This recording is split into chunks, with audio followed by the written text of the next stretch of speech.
희년의 나팔을 불어라 희망이 시작된다. 희년의 기도를 함께 하나님께 드리고 말씀을 나눕니다. 시작.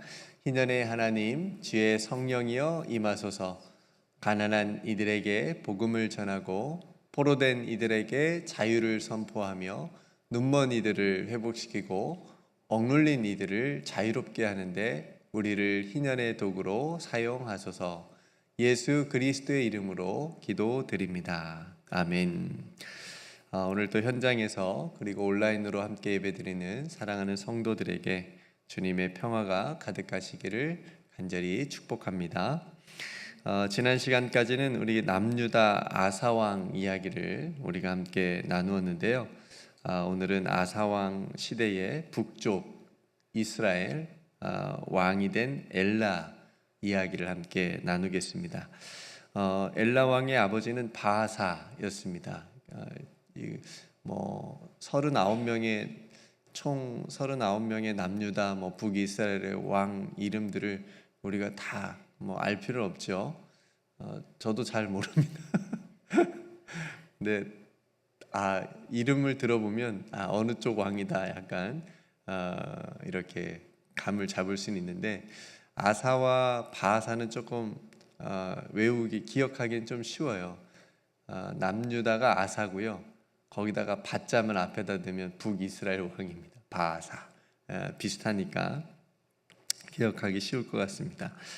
어쨌든 오늘 나눌 엘라 왕의 아버지는 바하사였고 남왕국 아사 왕이 41년을 통치했다고 그랬잖아요. 그러니까 굉장히 꽤 오랜 시간 통치하는 중에 북이스라엘은 이렇게 또 왕들이 많이 바뀌고 있는 거예요.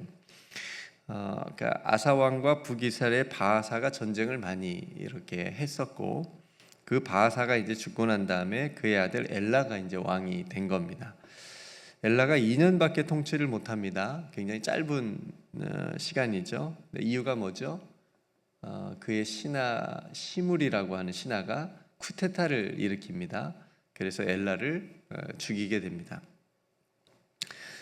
성경은 이 일이 일어난 직접적인 이유를 뭐라고 얘기하냐면 바하사와 엘라의 죄 때문이다 이렇게 분명하게 말합니다. 그러니까 죄 때문에 죽은 거다, 그렇게 된 거다. 그리고 간접적인 원인으로는 본문 9절에 오늘 보면 엘라가 신하의 집에서 술을 마시고 취해 있었습니다.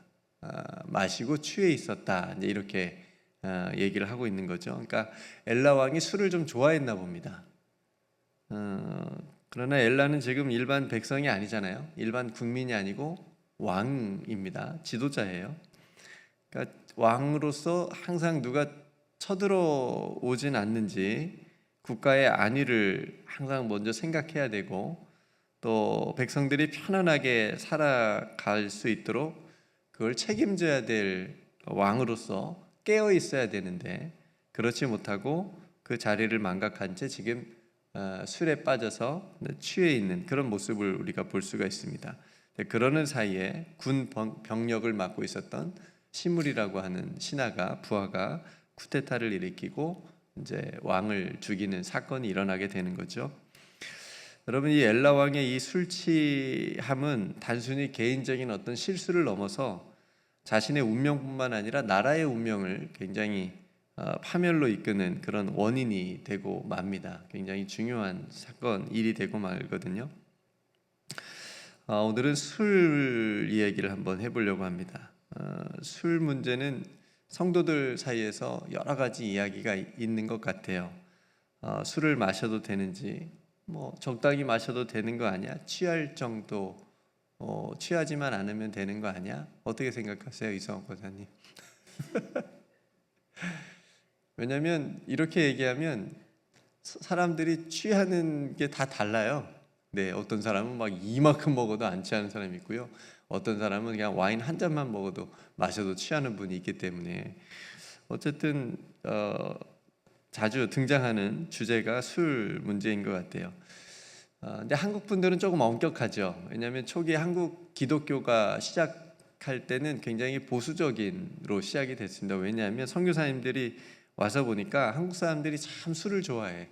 흥이 많고 술을 좋아해서 술을 많이 마신단 말이에요. 그러니까 선교사님들이 와서 보니까 일상생활을 못할 정도로 술에 취한 사람들이 많아요.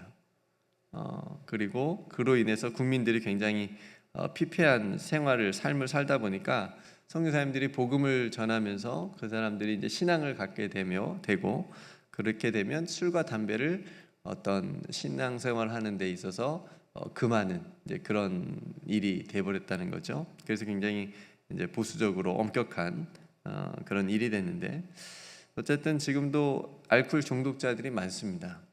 그리고 음주운전 사고가 많은 나라 중에 하나가 한국이에요. 그럼에도 불구하고 그런 점에서 우리가 살고 있는 이 미국의 기독교는 술에 관해서는 조금 더 관대한 것 같아요. 좀 자유로운 것 같아요.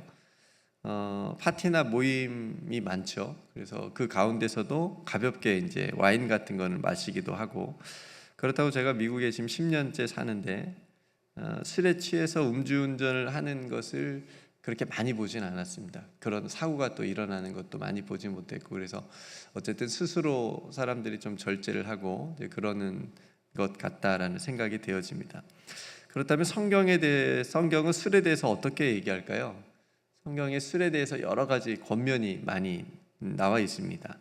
창세기에 보면 노아가 방주에서 나온 후에 포도 농사를 지어요. 그다음에 그 포도주를 마시고 취합니다. 장막 안에서 하체를 다 드러낸 채 벌거벗은 채로 이렇게 이제 드러놓고 있는데, 그 아들 중에 한 명이 함이 그걸 보고 이제 일이 일어나는 것게 되죠. 그래서 저주까지 받는 일이 생깁니다. 이게 다 노아가 술에 취해서 일어난 일이잖아요. 이런 이야기가 있고요. 잠언의 20장 1절에 보면 포도주는 거만하게 하는 것이요. 그러니까 술 취한 사람은 무서운 게 없어요. 거만하게 하는 것이요, 독주는 떠들게 하는 것이라. 이에 미혹되는 자마다 지혜가 없느니라. 부정적으로 적었죠.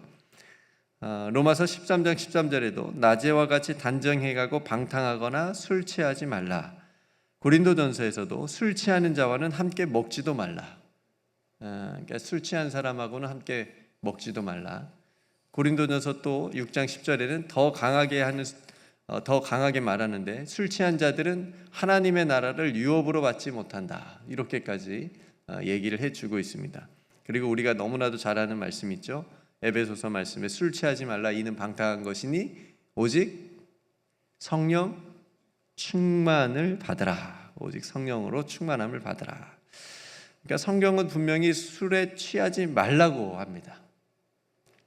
반면에 사도 바울은 이렇게 얘기합니다. 이게 이제 술을 조금 먹어도 되지 않느냐라고 먹고 싶은 분들이 얘기하는 근거로 제시하는 게 이 부분인데, 디모데가 몸이 조금 아팠어요. 많이 약했어요. 그래서 사도 바울이 이제 위장도 안 좋고 디모데가 막 그러니까 그러면 포도주를 조금 써라, 이렇게 말한 부분이 있습니다. 이제부터는 물만 마시지 말고 내 위장과 자주 나는 병을 위하여 포도주를 조금 쓰라. 포도주를 조금 마셔라. 그러니까 조금 마시라는 거지 건강을 위해서 술 먹고 취하라고 하진 않잖아요. 그러니까 그것도 그런 부분이 있습니다. 여러분 술 취한 사람 보셨지요? 저는 저희 아버님께서 술을 좋아하셨기 때문에 술 취한 것을 많이 봤습니다. 그래서 제가 없고 집에 오기도 많이 했고, 그러니까 술에 취하면 여러분 어떻게 되죠? 자기 몸을 가누지 못해요. 스스로 똑바로 걸어보라 그러면 자기는 똑바로 건다 그러는데 뒤에서 보면 이렇게 왔다 갔다 하잖아요. 그리고 말을 하는데 자기가 무슨 말 하는지 몰라요. 계속 똑같은 말하고 완전히 인사불성 상태가 되죠. 자신에 대한 완전한 통제력을 잃어버리고 분별력을 잃어버립니다. 이게 술 취했을 때의 상태입니다. 여러분들은 모르시죠? 한 번도 안 취해 보셨으니까 이렇게 됩니다. 그러니까 엘라 왕도 술에 취해서 지금 자신의 신하가 그렇게 쿠데타를 반역을 계획하는데도 그런 것도 알지 못할 정도로 상황을 인지하지 못하는 거죠. 그런 상태였던 겁니다. 그러니까 여러분 오늘 엘라 왕의 이 술 취함의 모습을 보면서 우리가 얻을 수 있는 교훈이 있어요. 단순히 우리의 몸을 취하게 하는 그 술에 한정하지 않고 우리의 몸뿐만 아니라 우리의 마음과 우리의 영혼을 취하게 하는 것들, 그래서 옳고 그름을 분별하지 못하게 만들고 더 나아가서 하나님으로부터 멀어지게 만들고 믿음으로부터 멀어지게 만들고 말씀으로부터 멀어지게 만들고 하나님의 음성으로부터 멀어지게 만드는 것들은 다 우리를 이 시대에 취하게 하는 것들이에요. 우리가 마시고 있는 것들이에요. 그런 것들은 없는지 우리가 돌아봐야 됩니다. 오늘날에도 사람들을 취하게 하는 많은 것들이 있죠. 유혹하게 하고 시험에 들게 하고 넘어지게 하는 많은 것들이 있는데, 그 중에 저는 가짜 뉴스라고 하는 것이 사람을 취하게 하는 심각한 술과 같지 않나 싶습니다. 끊임없이 들려지고 보여지는 그런 뉴스들을 통해서 시대를 옳게 분별하지 못하게 만들고 옳지 못한 것들을 생각하게 하고 그런 것들에 한번 취하게 되면 하나님께서 말씀해 주시는 지혜, 그런 것들에게서 멀어지게 되는 거죠. 굉장히 위험한 것이지 않나 싶습니다. 그래서 오늘 엘라 왕의 이야기는 우리 각자에게, 우리들에게 중요한 질문을 던져주고 있습니다. 우리는 지금 무엇에 취해 있는가? 무엇에 취해 살아가고 있는가? 사랑하는 성도 여러분, 하나님의 말씀에 취해 있으시기를 주님의 이름으로 축복합니다.